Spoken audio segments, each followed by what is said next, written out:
Tarif listrik triwulan 3 2026 tetap.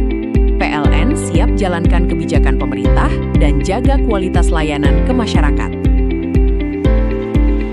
Jakarta, 3 Juli 2026, pemerintah melalui Kementerian Energi dan Sumber Daya Mineral, (ESDM), menetapkan tarif listrik PT PLN, Persero, triwulan 3, periode Juli-September, tahun 2026 tetap atau tidak mengalami kenaikan. Kebijakan ini dilakukan guna menjaga stabilitas ekonomi nasional di tengah demand global. Menteri ESDM, Bahlil Lahadalia, menegaskan bahwa kebijakan ini merupakan bentuk komitmen pemerintah dalam mempertahankan daya beli masyarakat, mendukung daya saing industri, dan memberikan kepastian bagi pelaku usaha. Demi menjaga daya beli masyarakat serta mendukung stabilitas ekonomi nasional, pemerintah memutuskan tarif listrik triwulan 3 tahun 2020 tetap atau tidak naik, jelas Bahlil. Sesuai dengan Peraturan Menteri ESDM Nomor 7 Tahun 2024, penyesuaian tarif adjustment, bagi 13 golongan pelanggan non-subsidi sejatinya dilakukan setiap 3 bulan berdasarkan perubahan 4 parameter ekonomi makro, yaitu kurs rupiah, Indonesian Crude Price, ICP, inflasi, harga batubara acuan, HBA.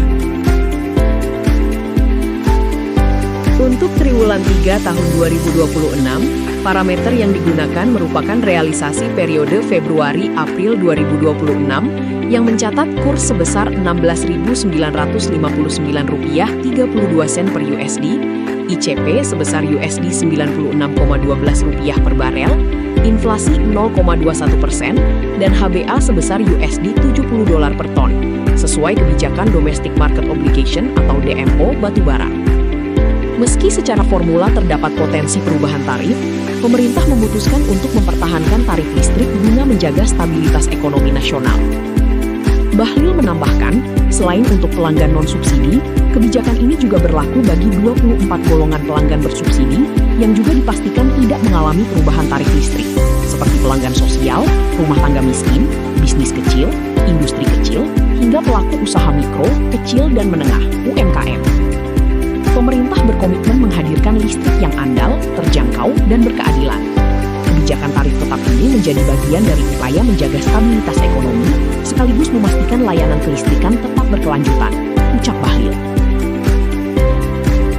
Sementara itu, Direktur Utama PLN, Darmawan Prasojo menyampaikan, sebagai perpanjangan tangan pemerintah, PLN siap menjalankan kebijakan tarif listrik triwulan 3 tahun 2026 sekaligus berkomitmen untuk terus menghadirkan pasokan listrik yang andal dan layanan kelistrikan yang semakin berkualitas kepada masyarakat. Kami mengapresiasi langkah pemerintah yang tetap menjaga tas tarif listrik pada triwulan 3 tahun 2026 dan siap menjalankan kebijakan ini. PLN berkomitmen untuk terus menjaga keandalan pasokan listrik dan kualitas layanan, sehingga kebijakan dari pemerintah dapat dirasakan langsung dampaknya oleh masyarakat luas serta menjadi motor penggerak roda perekonomian domestik, ujar Darmawan. Terima kasih sudah menonton. Jangan lupa like, subscribe dan klik tombol lonceng jika Anda menyukai berita kami.